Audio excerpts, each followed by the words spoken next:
Would you like an opinion on a financial matter you're dealing with? Whether it's about retirement, investments, taxes, or 401ks, Scott Hansen and Pat McClain would like to help you by answering your call. To join Allworth's Money Matters, call now at 833-99-WORTH. That's 833-99-WORTH. Welcome to Allworth's Money Matters. I'm Scott Hansen. I'm Pat McClain. Thanks for joining us. Yeah, glad to be here in the studio with my longtime partner, Pat McClain. We're both financial advisors, certified financial planner, chartered financial consultant, help people manage their finances throughout the week, broadcast on the weekends. Yes. Podcast drops Saturday mornings. The whole thing. And if you're still listening to us on the radio, great. But the nice thing about the podcast is you can listen to it whenever you feel like it. Okay. I think most people know that. I'm talking to the radio the people listeners. radio. Got it. And avoid the commercials. Yeah, both you guys.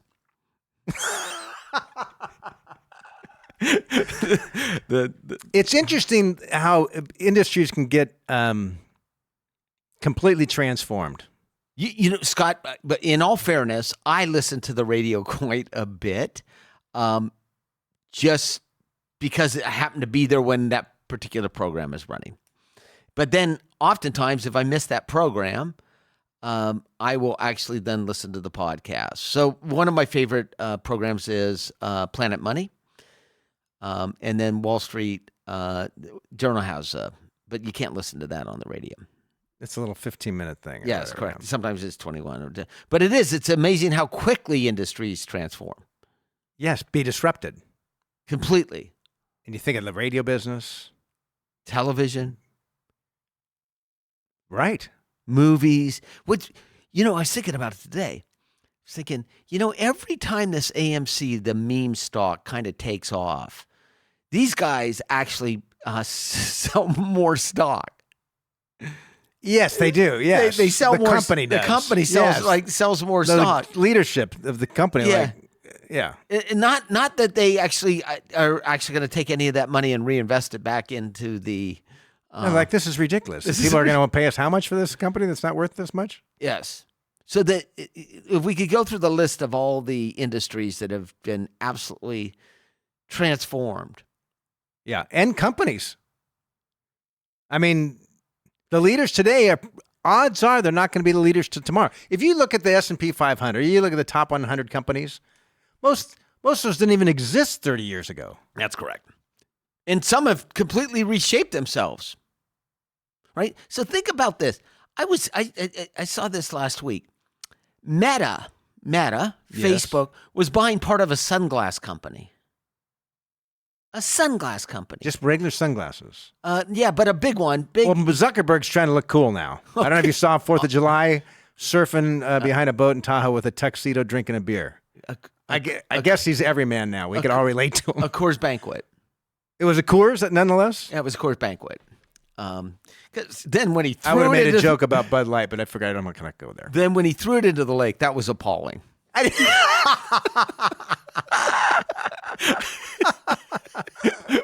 right, back to Meta. So they're buying he's just in the lake top right there over his shoulder. But fortunately, he had a group of minions following behind Back to Meta. that pick up his garbage. I thought that was really interesting that they're actually going into that. And then you think about, well, why is that so strange? Because Amazon bought Whole Foods. At the time, I thought this is kind of, and is it just diversification where they actually just don't know where their business is, or that they have so much excess cash? I think so much cash, and they've already controlled so much of the social media. And they're worried about regulations actually tearing them down. Well, they should be. Yes. Yes. Well, it depends on who comes into power in the House, the Senate, and the president, whether they should continue to worry about monopolies or non-monopolies. But I just was thinking about how companies just change over time. Or just go out of business. Go out of business. Go out of business. You're not going to the Woolworth. You're not. Or all kinds of different companies. Yes. Yeah. Well, which always comes back to, I mean, look, as investment advisors, we talk about making sure you've got a broad diversified portfolio because we don't know which industry is going to be disrupted next. Or we don't know which leader today is going to be has been tomorrow. Yes. I mean, you look at a company like Intel, okay? Remember, Intel. So Intel, I don't know if they were the creator of the microchip, but they certainly were the ones that created the market for the microchip. I mean, They got it in everything. yeah. I mean, their whole sales thing is, I have friends that work there and they sell chipsets to all these different industries. And I'm like, what do you do? Well, I sell chipsets to the airline industry. But they were a tremendous market leader. For many Helped years. create Silicon Valley along with Hewlett-Packard and maybe another one or two companies. But Intel was massive market leader. Stock was just on fire. I don't think the stock is higher than it was in the year 2000 today. They've had roughly 25 years Of nothing. while inflation has more than doubled the cost of things over Things that time. change. Before we go to the calls, quick story. I had a friend that was a restaurateur and owned a piece of ground that he wanted to put a hotel up on, and quite successful restaurateur. So he shows me the business plan, and he says, "How could anything go wrong?" I remember that quote. He goes, "How could you lose on this?" And I said to him, "We don't actually have enough time to discuss all the things that could go wrong with this investment." And he said, why would you say that? And I said, there are things in the environment that we don't know are going to happen. You just can't see. And so he broke ground. They're ready to open, and in blows COVID. Right. So I said to him, remember that conversation where we talked about what could go wrong? I said, we could have spent 3 days making a list of all the things that would have gone wrong, and a government lockdown would not have been one of those answers. Never would have thought of that one. Never would have thought of that one. Wouldn't have even been on a distant radar, let alone our radar. And I thought that actually, when I was talking to him, I'm like, so this is why. That's funny. So you had this conversation with them prior to COVID. 3 years prior to COVID. We can make a list of all the things that could go wrong. And that was when that happened, like. This wouldn't have been on it. And he said, it's strange. And I said, yes, it's strange. And by the way, the hotel's doing well. I mean, it's moving along. They got through it. But nothing according to plan. Nothing. Zero. That's often how life is. Look, that is how life is. And it's how investing. And that's why I actually go through life without a plan. And that way I'm always surprised. All right, we should take some calls here. If you want to be part of our program, you could call 833-99-WORTH. Again, 833-99-WORTH. We'll set up a time for you to join us, or you can send us an email at questions@moneymatters.com. And we're going to start off with Jim. Jim, you're with Allworth's Money Matters. Hey, how you guys doing today? We are great. How you doing? Pretty good. I had a question about more of an ETF than a mutual fund, and it would be the a dividend type paying ETF. Okay. And is it true that on 1/1, let's just say the first quarter of the year, the dividend is in the net asset value of the fund every day? Say that true? Say that again? The dividend is built into the NAV as the shares collect dividends. Is it built into the net asset value price each day? Yes, until it goes ex-dividend. So they'll make a date. It'll be included in the share price, and then there'll be a date. They'll say, we're going to distribute the dividend on the 15th or whatever it is, and the ex-dividend date is whatever that date is. Normally, like. So if you buy it after that date, you don't get that next dividend. So the price price will drop by exactly the same amount of the dividend. It's theoretically. And normally, when do they go I don't remember this. 5 days? 7 days? Something like this. Every company's a little bit different. Yeah. When they announce the dividend, and then they go ex-dividend after it's been paid. What's the relevance? Well, what I'm asking about is that I suppose the fund has 100 shares on January 1st, and someone like me, just 100 shares, just for example, buys an additional 400 shares just before it goes ex-dividend. Where's that dividend at in those 400 shares? Oh, it depends on who the owner is on the date that it goes ex-dividend. Suppose the fund grew. Well, the fund will grow by the expected dividend, right? Stocks normally will actually move up by the expected dividend until they go ex-dividend.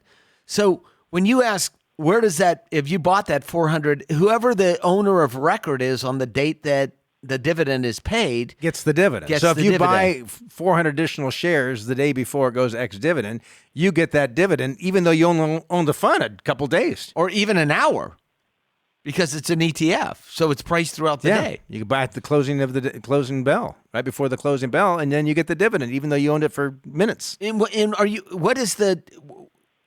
what's driving the question? Are you looking for some sort of a way to game this, or? No, not at all. In fact, that's why they built it in the NAV, so you can't game it in my mind. That's right. But if the fund had 100 shares, and it had 100 shares from January till, let's just say, March 25th, Yes. and on March 26th, I plowed enough money into the ETF that they had to create new shares. There's no dividend there for those new shares. When they create new shares, they go in the marketplace and buy those underlying securities. The same day. So they're going in the market and buying that basket of securities the same day that you're purchasing. That's right. Quite frankly, but then suppose that some of those stocks are paying dividends. Most dividend stocks are quarterly. That's right. They're paying in January and February, and then some into March, and then those new shares came on board just before ex-dividend. There was no dividend to be collected for those shares. It's built into the price of the stock and of the ETF. But they're brand new shares. No, they're buying forget the ETF. Just pretend it was an individual stock. Forget the ETF. Just pretend it's an individual stock, right? So if I went into a dividend-paying ETF today and I put in $10 million, right? $10 million. What do they do with that $10 million? They go and buy the stocks. Or bonds, or whatever the ETF's designed Whatever to do. the ETFs is or designed. the mutual funds designed. And there's a little bit more to that, because oftentimes they'll use lines of credit to actually, smooth it out. But by its very nature, they're buying the underlying basket. So every time when they're buying those stocks, the dividend is built into the stock, for example, for the ETF. Exactly. It's the same concept. Exactly. That's why I said forget the ETF. If you just bring it to an individual stock basis, it will make sense to you.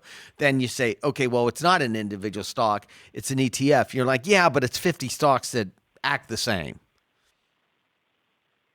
Okay, that makes more sense then. Yeah. It was the growth of the shares. Yeah. I got another one for you. Wait, but I have a question. I have a question for you. Are these ETFs in an IRA or outside of an IRA? Inside of an IRA. Okay. Makes sense. What's your next question? Well, the next question was, if all the small cap managers are running small cap funds and all the large cap managers are running large cap funds, if small stocks, which have been on the rise here recently, new money's coming into the area, excuse me, where's it coming from? Oh, it's coming from everywhere. Might be coming from cash. Can't put money in there. What's that? Large cap managers shouldn't be buying small cap stocks. No, but investors are selling their large cap. I'm not suggesting that people do this, but an investor might sell their large cap stock and turn around and buy the small cap, or sell their their money market account, or take money out of the bank, or sell their house, or their business. Or do small investors have that much power? Oh yeah. Are you kidding? The question you just asked, it depends on the size of the market, how much power the small investor has. So earlier we started this show by talking about AMC, the theater chain. Small investors have all the power. They In these blew meme out stocks. in these meme stocks. They blew out some of the largest institutional investors in the United States because they actually used Reddit and other social forums in order to communicate with each other and had a planned attack against short sellers. Yeah, that's right. The individual investors, small investors. Yeah. So what happens is the reason they had so much power is because the market cap of the stocks that they actually decided to go after, which was GameStop and AMC, was not that large, right? Was not that large. So a smaller investor would have a larger impact on small cap stocks than a smaller investor would have on a large cap stock, just because of the size of the market. Okay. We got that one. I got one more quickie. Does that make sense? You know, I like these questions, Jim. Because Thank you. Well, a couple things I hadn't really thought about for years, but like, where's the money come from? But it was part of my educational process as becoming a financial professional, and obviously you're going through this process. So, yeah, and but I've been doing this for a long time, but I just think about things here and there. But I got another good one for you. Okay. okay. How does a global mutual fund ever have a closing NAV when it's open 24/7 Monday through Friday globally? Got it. Excellent. So normally in a lot of the global funds, the ADRs is what they're trading in on ADRs. Other than that, they just Which stands for American Depository Receipt. I forgot. Other than that, they just have to pick a point in time. They pick a point in time, which would be the close of market in the U.S.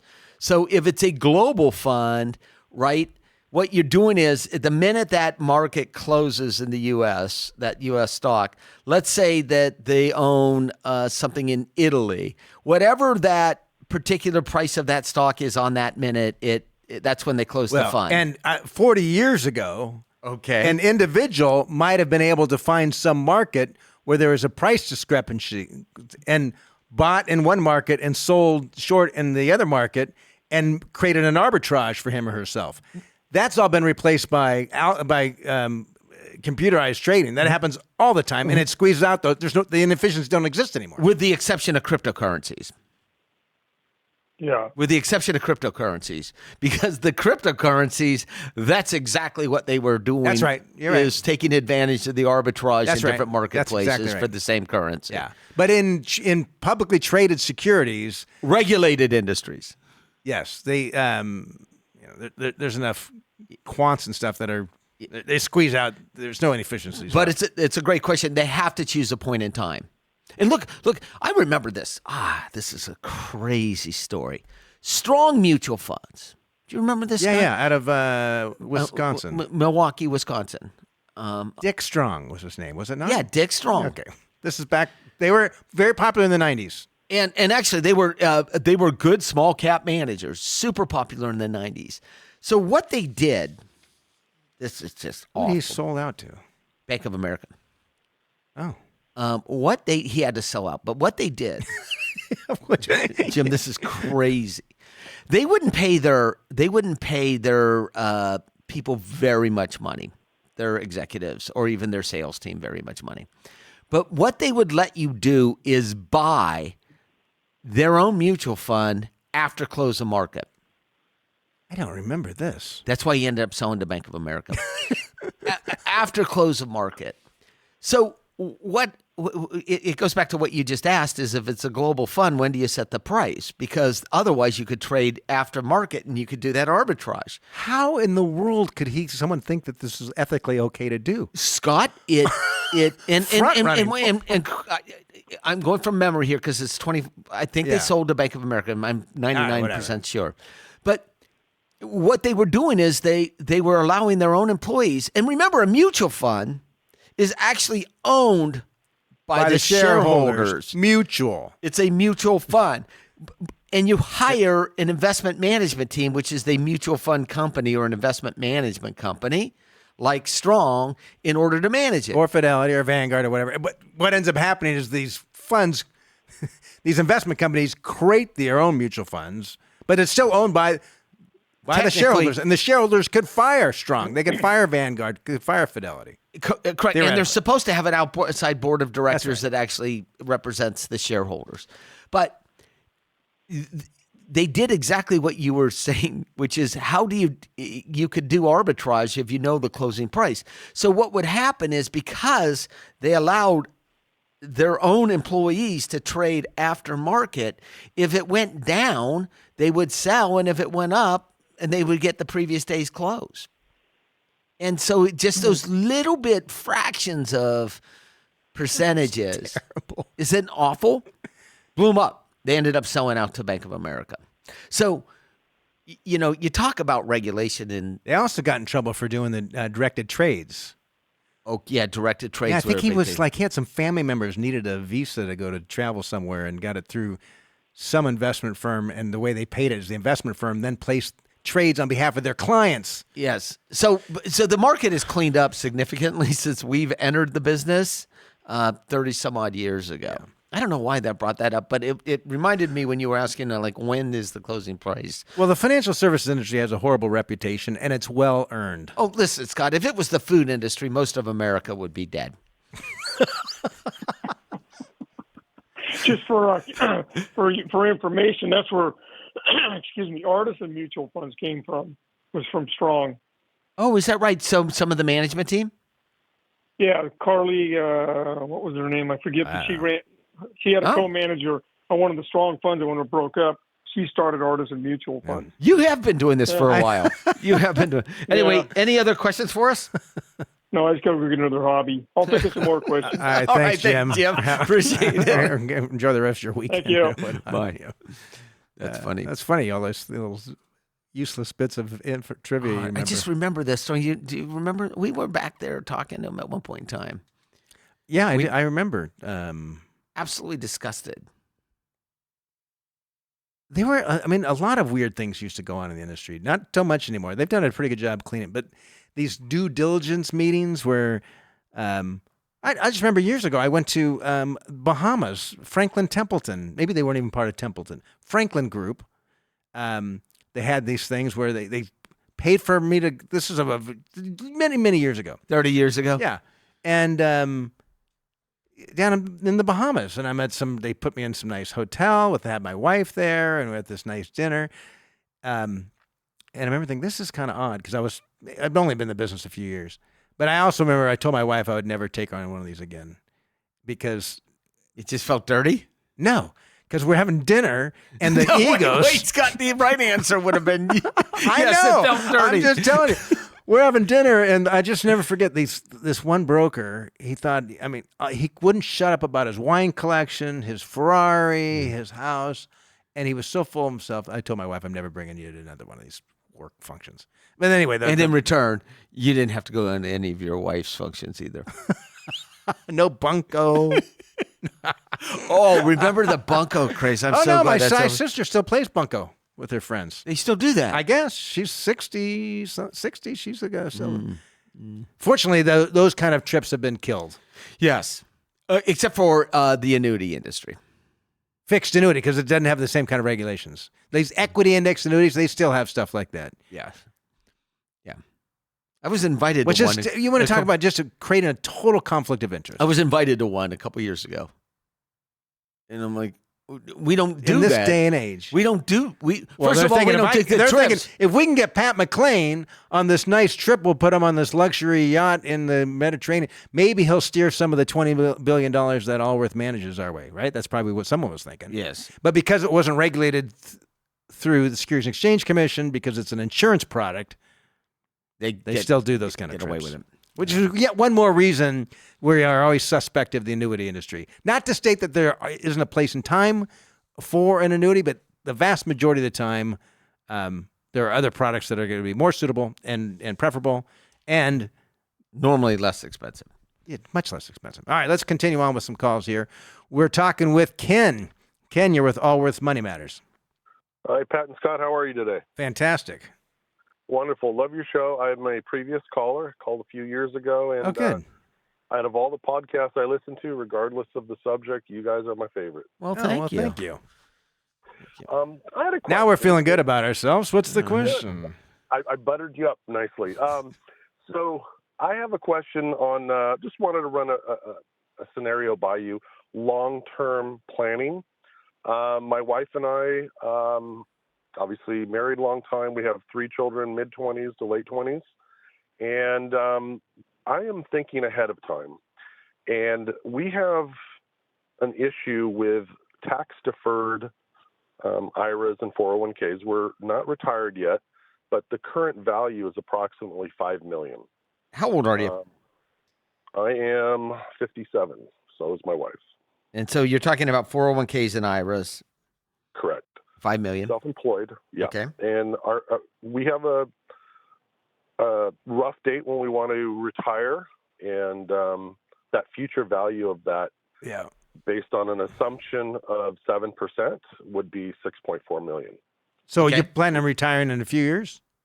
Yeah, probably 2.5, 3 years. Is your business something you can sell?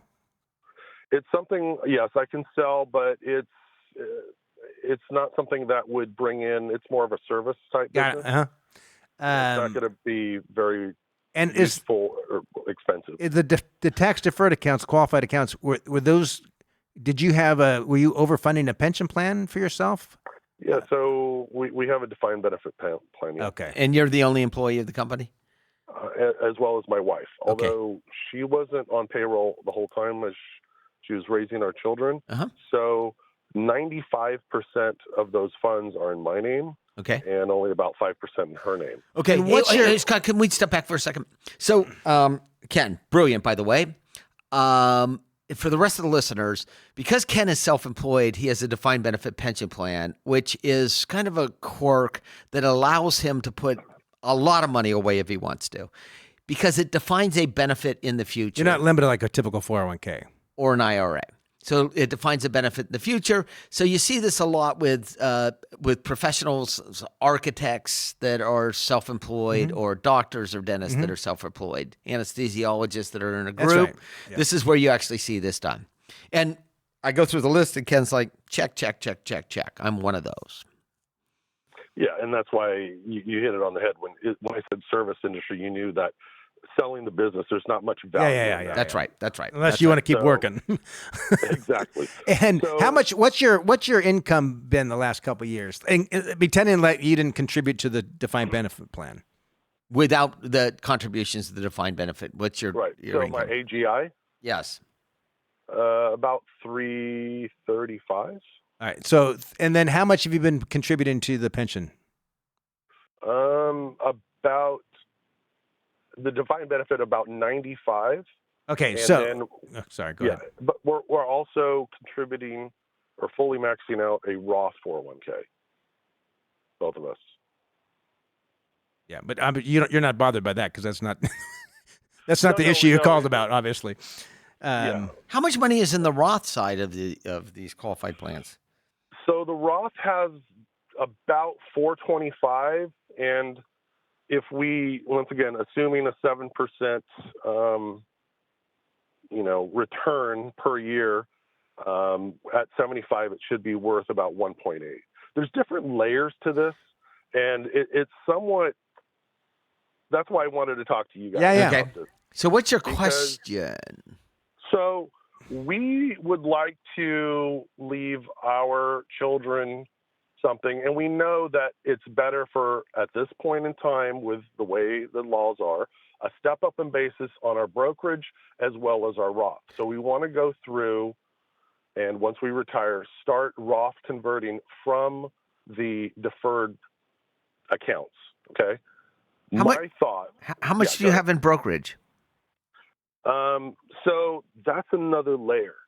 So I have, and you might remember this conversation, I have invested in tax-free munis for quite a while, where we're able to live off the tax-free muni income, plus we have some rentals, and plus some, minor dividends and taxable interest.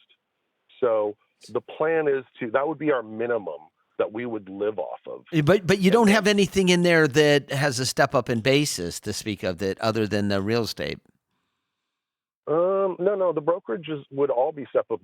The munis plus our equities would definitely be all stepped up in basis. How much do you have in equities? 2.6.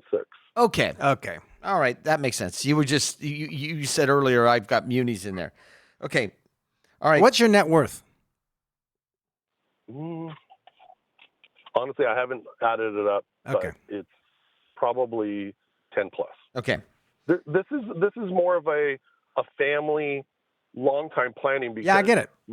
Where I'm going with this is I don't want to touch the brokerage or the Roth and try to spend down or convert the other deferred until about 75, because the way I've planned it is the tax-free munis should be able to give us income until we turn 25. That's where the maturities level out. I disagree.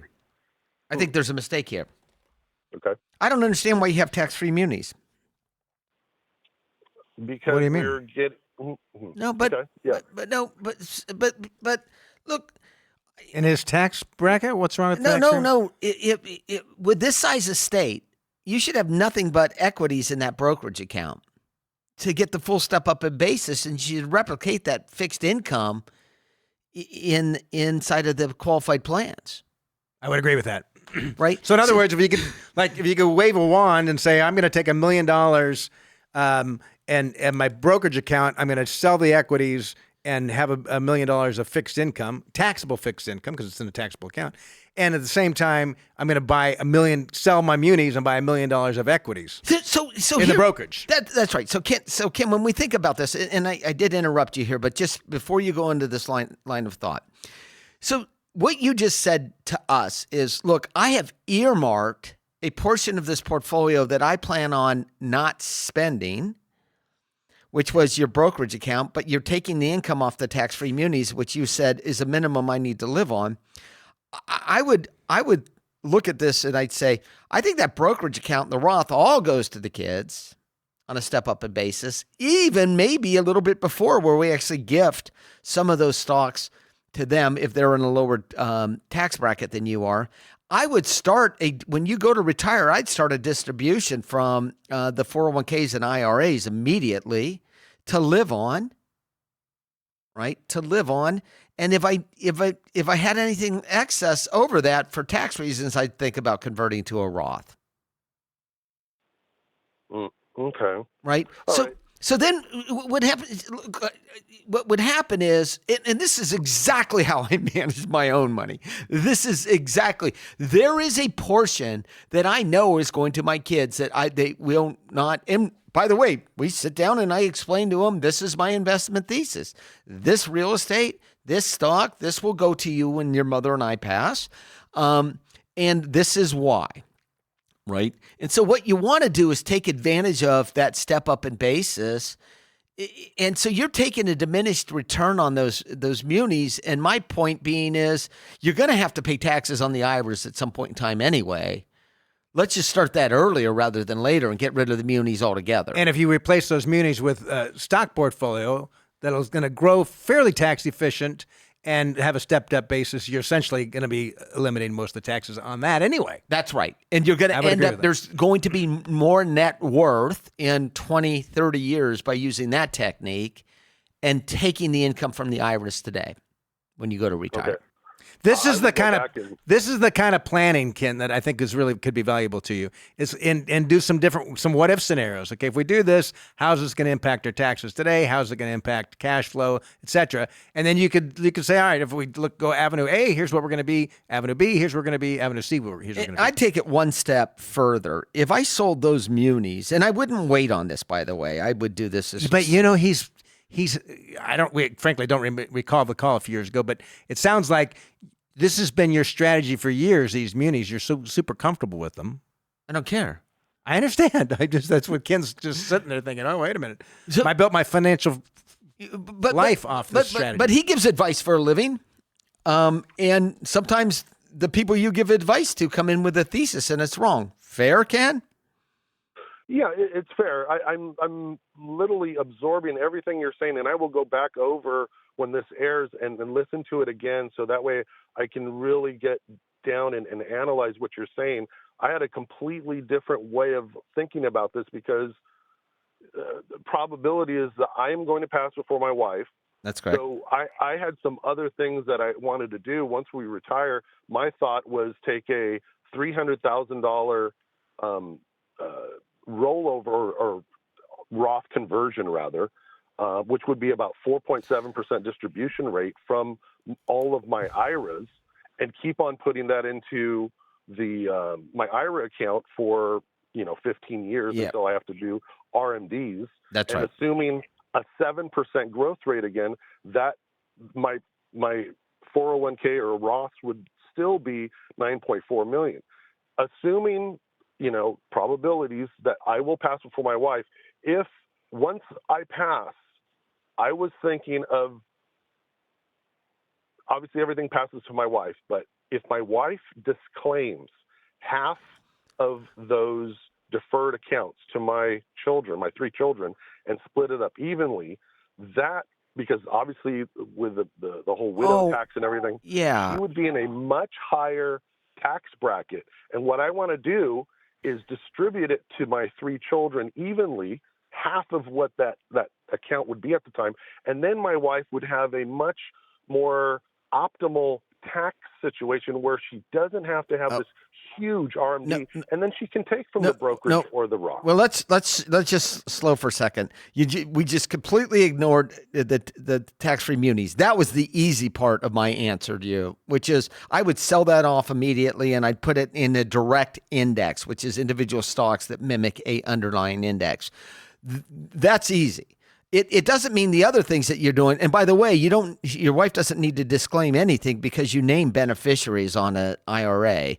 And so you can name the kids as the primaries and the wife as the contingent. So there's no disclaimer there whatsoever. But it gives her the option, just in case there's a major drop in the market or something. It gives her the option, and I would put it in writing and say, hey, because I handle all the finances for the family, is if this is going to be an issue where the RMDs after I'm gone are going to... Well, you can't do that. You can't do that. You can have it all in writing you want. If there's a beneficiary listed, there's a beneficiary listed. You can't do that. You can't do that because the beneficiary is the beneficiary. Unless the beneficiary is a trust, then you could have a trust with all kinds of stipulations in it. Then that's going to avoid... Yeah, which is... My question... I think you're too focused on the Roth conversion. I don't know if the Roth conversion is exactly the right thing for you. My guess is it's not. My guess is that you're probably better off leaving everything else alone and then start taking the income from that IRA and then deciding after that income why. I know you're certainly better off doing that than you are living off these tax-free munis. There's no question in my mind. Right? Because the Roth conversion, remember, the tax-free muni. So and Pat, your approach, and if people are like, why doesn't Pat like, it's not you don't like tax-free munis. You're thinking, if we have an allocation, let's just say our allocation's 50% in fixed income, 50% equities, just to be really clear on this, right? And the objective is to have this tax efficient as much as possible so that our kids have the most amount to inherit, rather than own munis in a taxable account and equities in our tax deferred account. Let's flip it. Let's own that fixed income in our retirement account. And if we're going to do that, there's no sense owning munis because it's all taxable there anyway. So now we can go from something that was yielding us 3% to something that's yielding us 5%.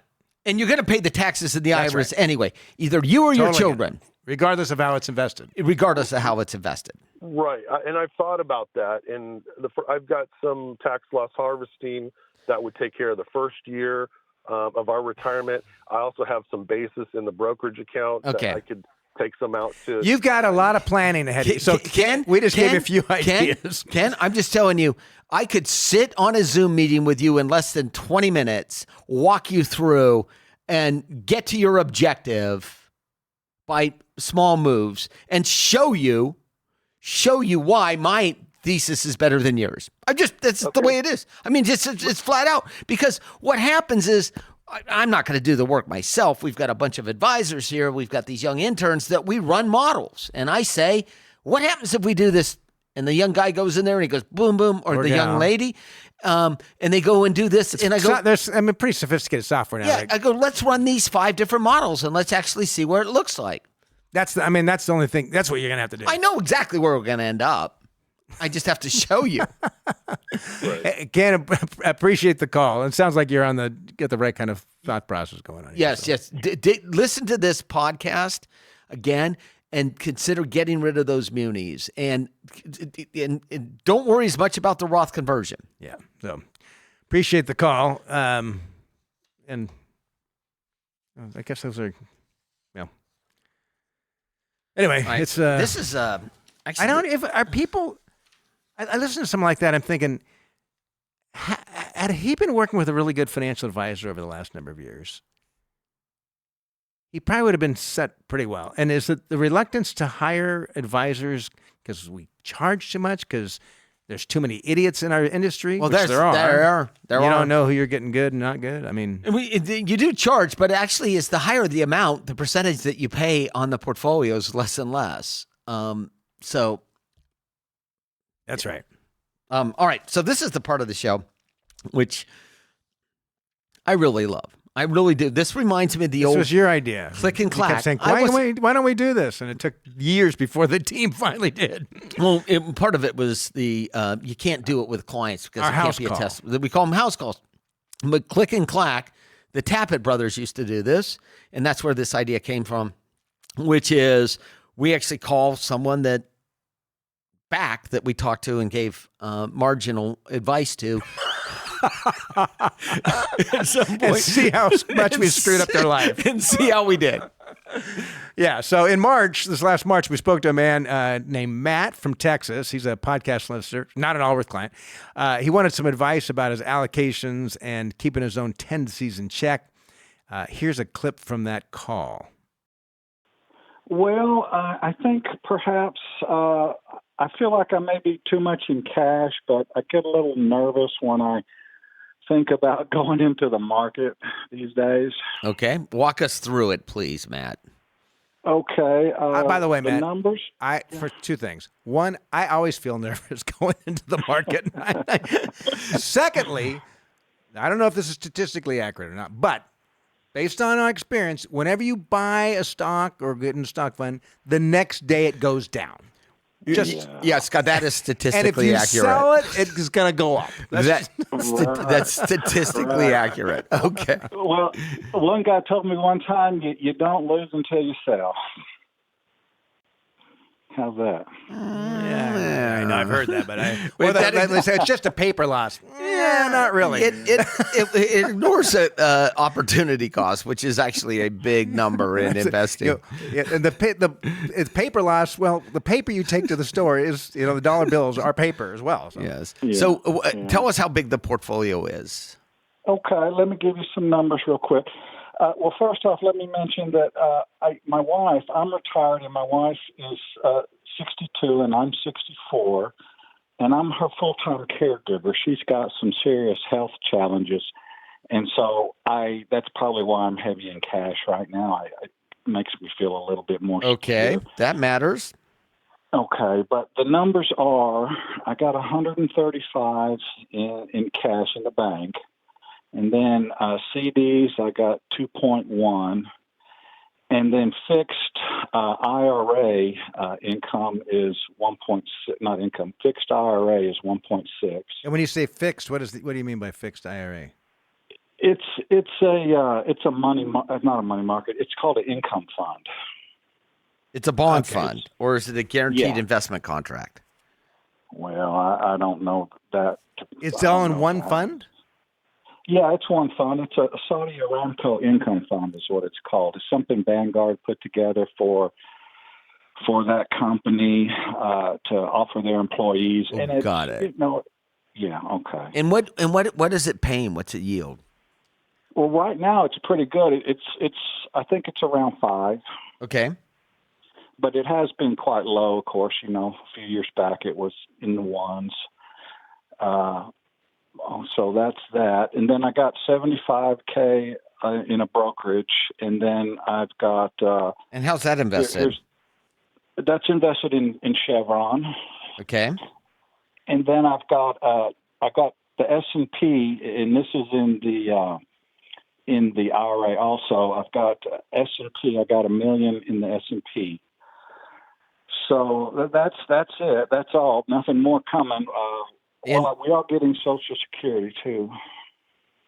And what are you living off?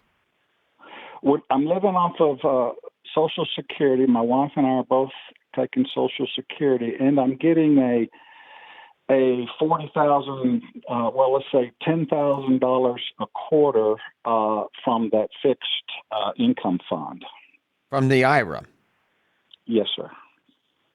And what is your Social Security And you're benefit? not taking any the CDs? Are you the interest on the CDs? Are you taking that to live off at all? Just letting it ride in there. And what's your Social Security benefit?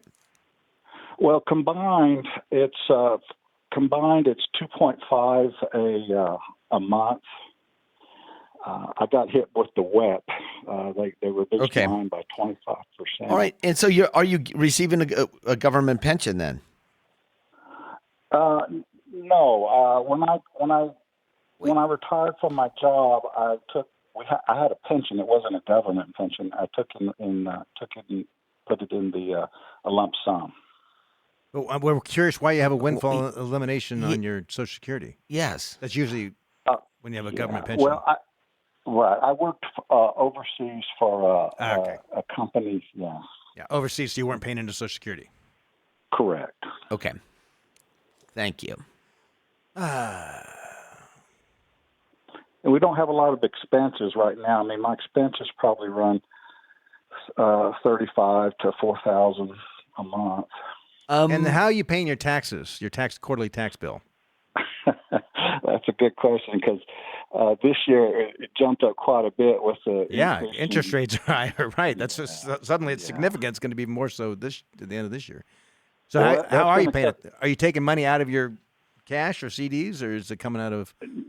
No, it's coming out of cash. Okay. All right. And so, what did this portfolio look like? You know, obviously the numbers were different, but the percentages of the investment, what did they look like 10 years ago? Did you have more in the market, less in the market? Probably less. And you want us to do what for you? I want you to either convince me to go more into the market with what I've got in my fixed CDs, or tell me that, just everything's okay. Just do what you're doing. Here's the reality. You could take these dollars and bury them in your backyard and just pull them out when you need them and not earning any interest, and you have enough money to last you to your dying day. At your current standard of living. Okay. So you have the luxury of either being as conservative as you feel like being, or, frankly, you have the luxury of also saying, I'm going to be much more aggressive because I've got more money than I need based on my standard of living. I could take half my portfolio and invest it, not necessarily for my life expectancy, but invest it for the next generation, and I'm not going to worry about what it's going to be worth this month, this quarter, this year. I'm going to be worried about what it's worth 10 years out. And quite frankly, we use it here at Allworth as a technique for clients like you that intellectually know that, but emotionally have a hard time dealing with it. That's right. And so it isn't unusual for us to set up two different accounts and say, this is the account that's invested for you and for your needs. But can we all agree that you're never going to run out of money? Yes, we can. Okay. Well, I might have forgotten something, right? I told you my wife had some health challenges. That was my next question. Yeah, she's got a pump attached to her heart, and we live in an area where the people who can manage that care are in the Dallas-Fort Worth area, and we're 350 miles to the west of there. Uh-huh. So I think in our future we're going to have to pull up and make a move and get closer. Yeah, make it life Matt, easier. I wouldn't. You can afford to do that too. Matt, I wouldn't make a change in this whatsoever. All right, so we are talking now with Matt. Matt's with us. Matt, thanks for being part of Allworth's. Again. Yeah. Yeah. Hi, guys. So what's... before we start, how's your wife doing? She's hanging in there. She's stable, and we're just doing the best we can with it. Well, God bless you. Yeah. Thank you. Yep. So what's transpired in your financial world since we talked?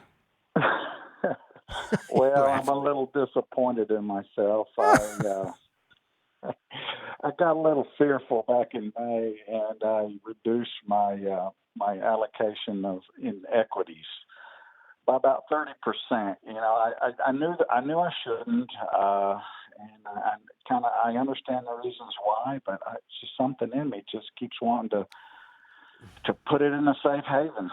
So the good thing about listening to this call again is remember how we started the answer to the call, which was you can do anything you want. Yeah. Right? And so Yeah, right. you save this money. You save this money. And you've got a unique. You're in a unique season of life right now. Yeah, and remember, money is a tool. It's a tool, and I don't think that.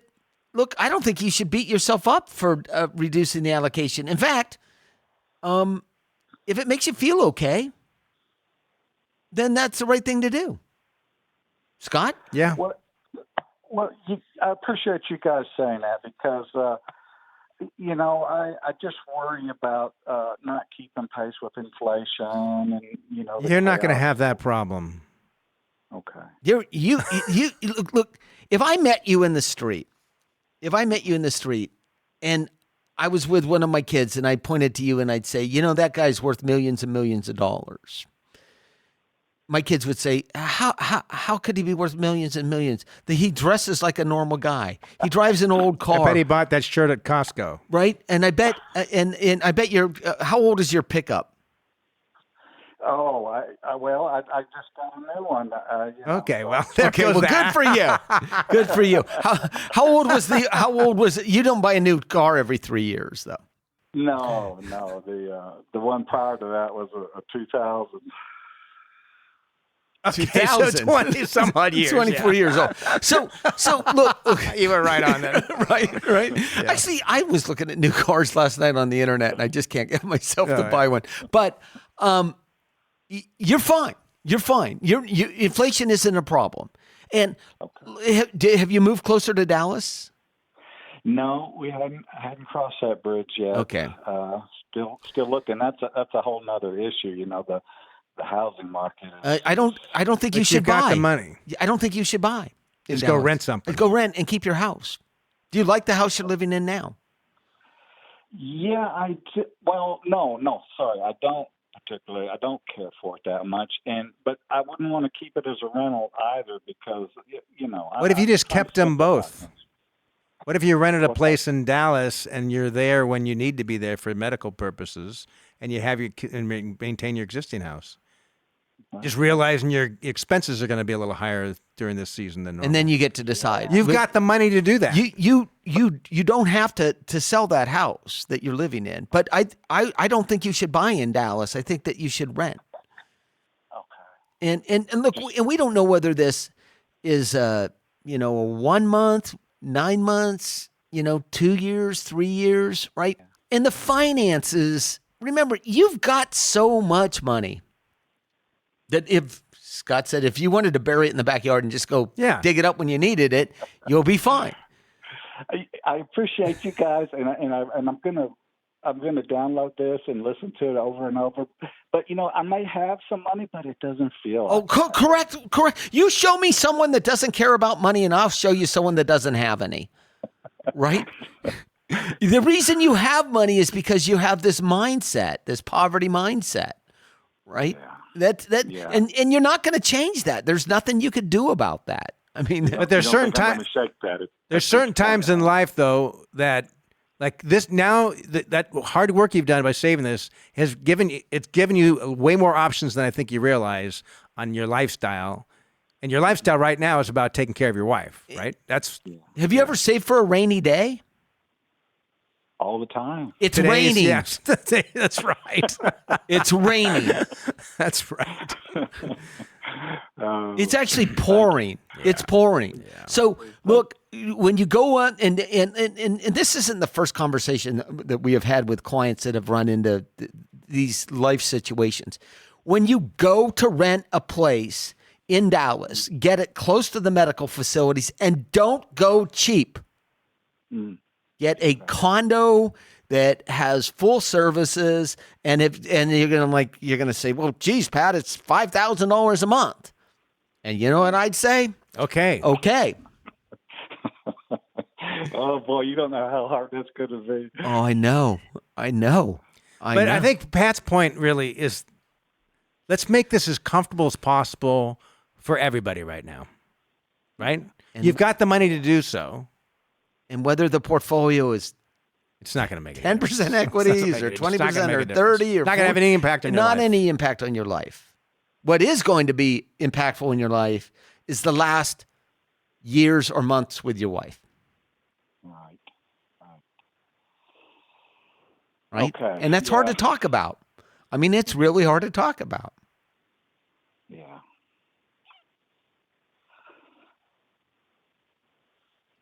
Right? And so, Well, I appreciate it. Yeah. You guys make me feel better. Good. I'm worrying about the wrong things, I guess. It's that mindset is hard to shake. That's what got you here, though. That's the thing, right? Right? If you didn't have this mindset, you wouldn't have be these here. dollars, and we wouldn't be talking about being able to afford a nice condo by the medical center. That's right. I mean, this is what, and you can't change yourself much, but you can change yourself a little for a period of time. Yeah. So God bless you. Yeah, for sure. Thank you. Thank you, guys. All right. Well, with that, I think. All right. Yeah. There you go. Hey, I'm done. I'm emotionally drained. real quick. Aren't you? Yeah. Yes, I was almost getting teared up there for a minute. You know what, though, Scott? It's because you've seen it with clients. You've seen it. I mean, This is what life is. we've been there. We have been. This all it's you do all this financial planning, and then life happens. That's right. No, but usually not everything goes as we plan. We have certain kind of plans, and then a spouse has a significant illness that Yes. derails our retirement plans. Yes. A child's got a major issue there. Now they've moved back home at 32 with their kids. All kinds of things happen. Or I've been in people's. They asked me to come to where they are in hospice and to visit with them. And sometimes to say thank you, and sometimes just to get reassurance one more time that their spouse will be okay. Yeah. Right? Yep. Hey, real quick before we sign off, want to let you guys know we've got an in-person financial planning workshop, which these have historically, with lots of people come to these. They're just well attended. Yeah, and they're great. It's the 5 must-knows of financial planning. That's what our title is for this, the 5 must-knows of financial planning. And what some of the things you're going to learn, some sound investment management strategies. So we'll talk about, kind of go a little more in depth than what we do here. Some good tax planning, because we have that silent partner as Uncle Sam that we can choose to pay. Sometimes we have some choice of how much. Not we so pay. silent right now. Silent about taking the money. Oh, that's right. And also just some other strategies that are critical to planning and retiring well. So it's going to be in both the Sacramento and Cincinnati areas, the week of August 14th. To sign up, go to allworthfinancial.com/workshops. All right. So anyway, good being with you. If you've liked that podcast, please rate and review. Yeah, or we had interesting calls on this program, and if there's someone in your life that you think could benefit from hearing this, forward it on to them as well. So this has been Scott Hansen and Pat McClain of Allworth's Money Matters. We'll see you next week. This program has been brought to you by Allworth Financial, a registered investment advisory firm. Any ideas presented during this program are not intended to provide specific financial advice. You should consult your own financial advisor, tax consultant, or estate planning attorney to conduct your own due diligence.